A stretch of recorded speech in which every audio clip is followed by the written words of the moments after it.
Halo semua, selamat datang kembali di channel ini.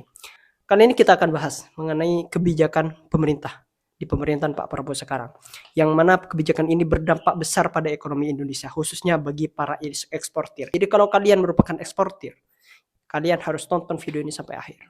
Dan bagi kalian yang bukan eksportir, kalian perlu ketahui, kalau seorang eksportir dari negara kita ke luar negeri, itu sebenarnya uang mereka itu tidak diterima secara langsung secara keseluruhan. Kan maksudnya gimana? Artinya ketika mereka sudah mengekspor barang, hasil dari ekspor itu mereka tidak terima duitnya secara keseluruhan. Sebagian uangnya itu masih disimpan di rekening DHE, devisa hasil ekspor. Uang ini akan bisa diambil pada jangka tertentu. Namun sekarang dari kebijakan ini malah diubah. Tapi ingat, diubahnya bukan karena lebih ringan, tapi malah lebih berat daripada sebelumnya. Kebijakannya seperti apa? Nanti saya akan jelaskan. Pertanyaan sekarang, mengapa ya devisa hasil ekspor Indonesia ini harus disimpan di dalam negeri? Kenapa kok kebijakan seperti ini kita tiadakan aja? Apa sebenarnya dampaknya bagi para pelaku ekspor dan masyarakat di Indonesia? Jadi selamat datang di ilusi saya mengenai dampak kebijakan DHE bagi eksportir. Sebelum kita bahas lebih jauh ya, kita pahami dulu bagi yang kalian masih gak tahu, devisa hasil ekspor atau biasa disebut DHE itu apa? Devisa hasil ekspor adalah pendapatan dalam bentuk mata uang asing yang diterima oleh para pelaku ekspor setelah menjual barang atau jasanya ke luar negeri. Ini berupa hasil dari ekspor komoditas seperti batu bara, minyak kelapa sawit, kopi, tekstil, dan sebagainya. Namun masalahnya, selama ini sebagian besar devisa hasil ekspor tidak selalu kembali ke Indonesia. Banyak para eksportir itu menyimpan devisa tersebut di luar negeri untuk berbagai alasan seperti investasi, pinjaman internasional, atau hanya untuk keamanan. Itu cuma alasan aja ya. Ini menyebabkan kurangnya likuiditas dolar di dalam negeri. Yang awalnya eksportir ini bagus, dengan adanya penyimpanan devisa ke luar negeri ini bisa mengurangi terhadap manfaat yang didapat oleh Indonesia dalam ekspor ini, yang berpengaruh pada stabilitas ekonomi kita. Untuk mengatasi hal ini, pemerintah itu mengeluarkan kebijakan yang sangat berdampak kepada ekonomi, khususnya ekspor, yaitu mengeluarkan kebijakan sistem penyimpanan devisa dalam negeri. Saya sudah jelaskan tadi, ketika sudah mereka selesai ekspor, dana yang diperoleh, uang yang diperoleh mereka, dolarnya itu tidak langsung mereka bisa gunakan. Mereka harus menjalankan sistem penyimpanan devisa dalam negeri, seperti dolar, euro.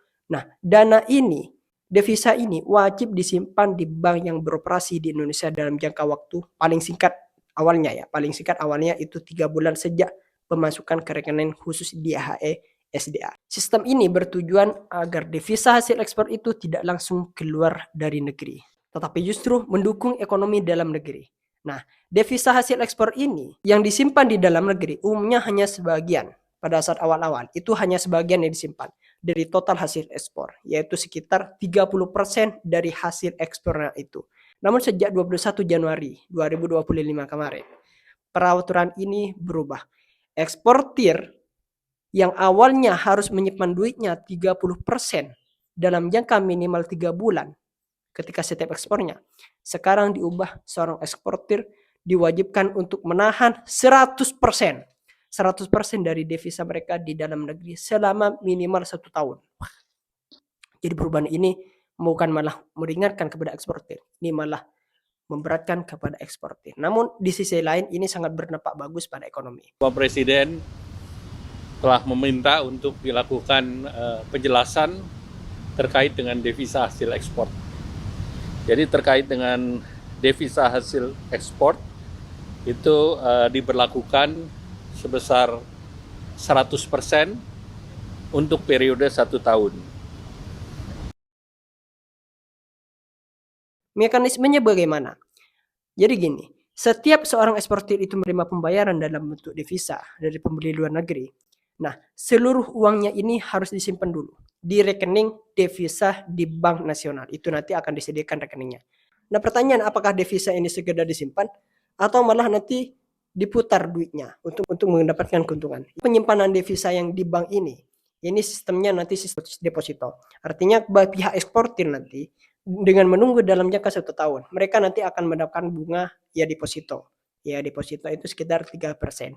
Nah, setelah itu devisa ini dapat digunakan sesuai kebutuhan eksportir setelah jangka waktu 1 tahun. Kayak seperti membayar impor bahan baku, investasi, mau ekspansi bisnisnya, atau mau bayar hutang segala macam. Pertama, tujuan dari DHI ini itu untuk memperkuat cadangan devisa nasional. Ketika kita tahu cadangan devisa itu kan merupakan senjata utama negara dalam menghadapi krisis ekonomi. Artinya ketika devisa disimpan di luar negeri, Indonesia kehilangan potensi untuk memperkuat cadangan devisa yang berdampak pada kemampuan kita untuk membayar hutang luar negeri, impor, atau menstabilkan nilai tukar rupiah. Untuk menstabilkan rupiah kita, salah satu caranya itu dengan cara meningkatkan ekspor kita, menciptakan cadangan devisa kita. Ketika cadangan devisa ini kita kuat, maka secara tidak langsung, lambat laun rupiah kita itu akan menguat. Kenapa bisa begitu? Karena jika misalkan devisa itu tetap berada di luar negeri, maka permintaan terhadap dolar di dalam negeri kan akan meningkat.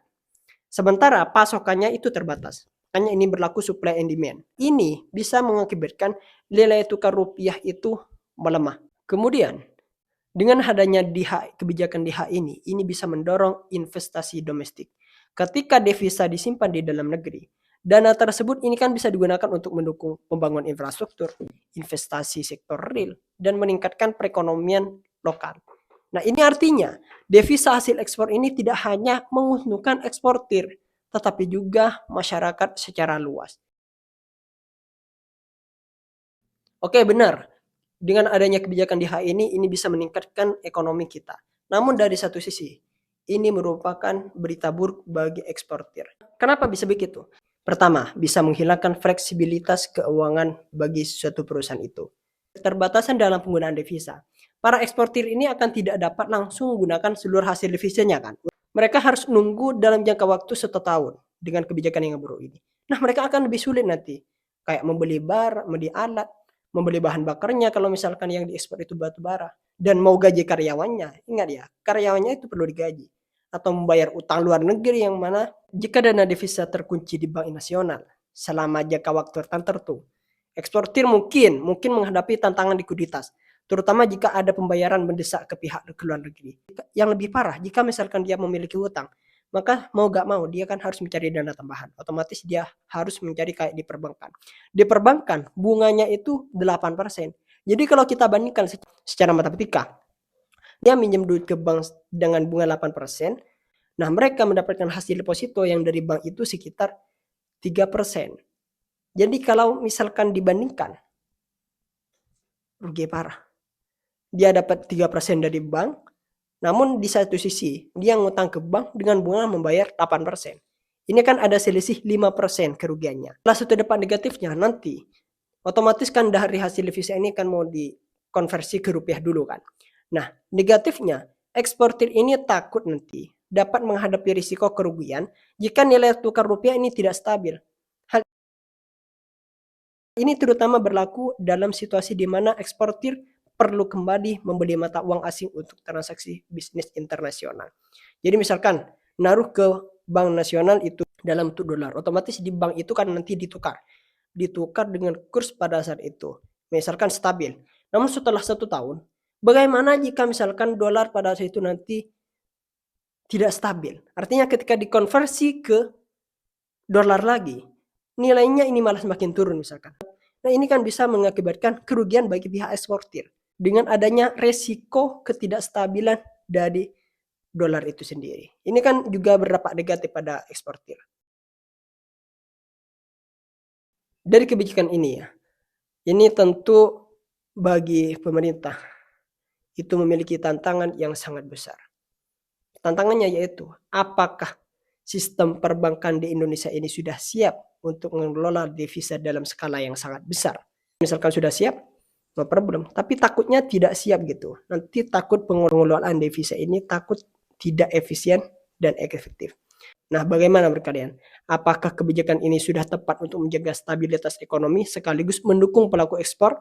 Tulis pendapat kalian di kolom komentar. Jangan lupa like, share, and subscribe untuk diskusi menarik lainnya. Sampai jumpa di video berikutnya. See you next video. Eksklusif.